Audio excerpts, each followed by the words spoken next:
I scared pretty easily. It's not quite pathetic, but my husband is always laughing at me for it. Such as whenever the music in some scary movie crescendos, there's obviously a jump scare coming up, but I jump anyway.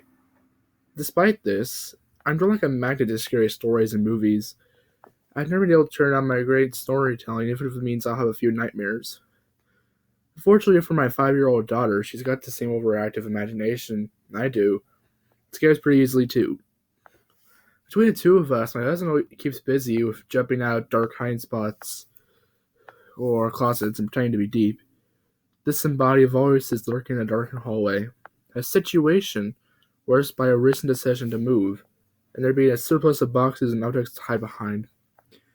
I've become immune to his shenanigans and spot the eerie silence when he is hiding or is not to his susceptible position behind the shower curtain in the bathroom that's slightly pushed back with no windows or a single nightlight provide illumination. But my daughter, she's another story. She becomes scared when he suddenly disappears down the unlit hallway and calls to her in a soft, menacing voice. Abby knows he's going to jump out in front of her.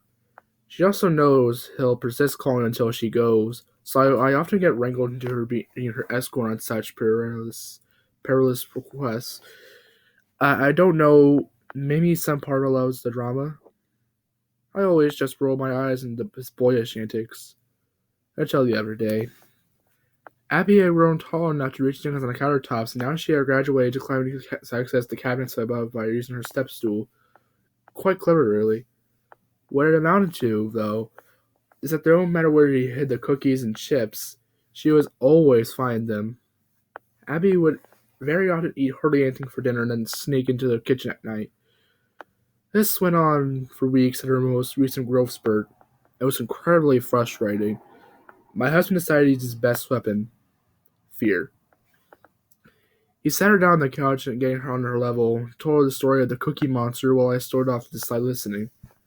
This wasn't the beloved character from Sesame Street who was obsessive in consuming cookies, but some distant relation whom that beloved character had been based on. One made Kitten like in a Disney film.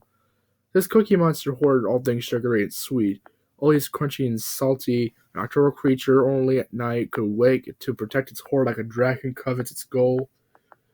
Confronting those who would take that what belonged to it, my daughter didn't know what covets mean, but she got the picture well enough. She looked skeptical at first, her blue eyes narrowing as she held his gaze. Yet I knew it wouldn't take much to push her over the edge. Had he gone too far this time?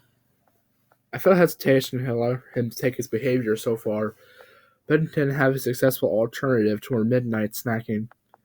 She looked at me and then saw that fear in my eyes. The hesitation and willingness to share this information. Interpreting it as something meant to precaution her entire demeanor changed, and with wide, stricken eyes she asked, "What if he catches you?" "Well," my husband began in his most earnest voice, "if he catches you, then you become addition to his midnight snack." He smiled and added with a deeper voice, and he's partial to little girls. "Do you remember the sweet little girl across the street that you used to play with?" It got her. Abby jerked back, surprised to hear such news, but Mommy said her feeling moved. Her tone making it clear that she'd drawn a connection between her moving boxes and her former friend's situation. They did.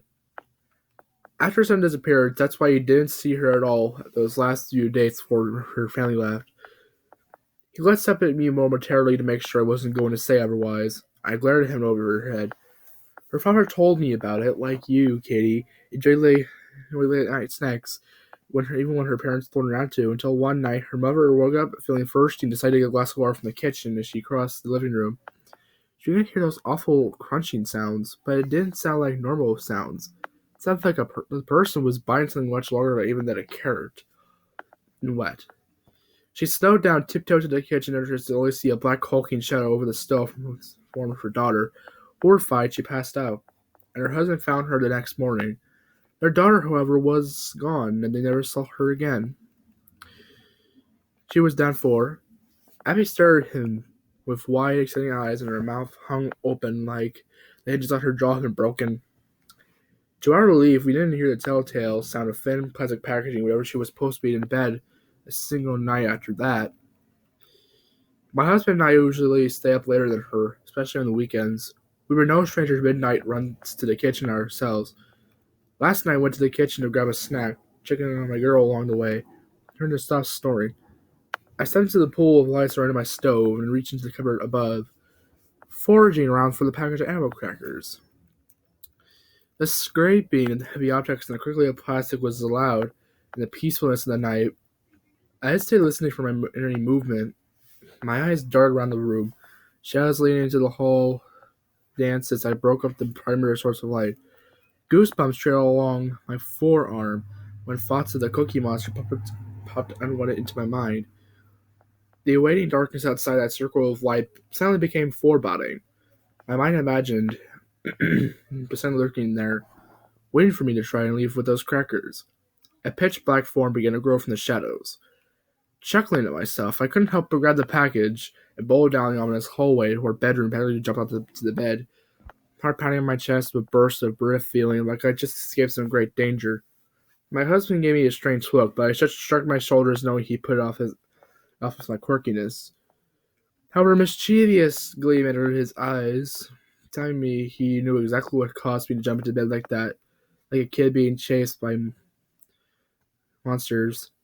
This monster. Grinning, he declared that he, too, needed a little something for his growly tummy.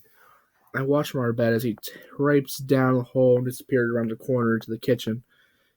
I almost called him back in a panic, ready for what he might encounter. I held my tongue, even as my chest tightened, making it difficult to breathe. That's when I heard it. The loud crinkling of plastic and the sound of somebody eating something very crunchy, very noisily. "Me want cookies! Num num num!" he exclaimed through a full mouth. I rolled my eyes in exasperation and would have missed the darkness felt down the hallway if I hadn't been angled towards the door. I nightly was often in the bathroom for my daughter to find her way, but as it passed by, a light momentarily winked out, marking its progress in the direction of the small light from the kitchen. "David?" I cried out. The obnoxious crunching noises stopped. I heard the impact of the chip bag hitting the floor, along with a muffled expletive from my husband. What followed were some of the most sickening sounds I have ever accompanied a brief whimpering from David. My body froze where I sat, unable to move. I prayed Abby that I didn't hear anything. My usual wake up to investigate. Then, nothing. Just the stillness of the house. That was several hours ago. The house has been strangely serene since. I haven't been able to move from my position on the bed. I couldn't sleep. I've been listening to the soft murmuring of my sleeping daughter, waiting for the great light of morning to come so I can collect her, let her know that Daddy is gone.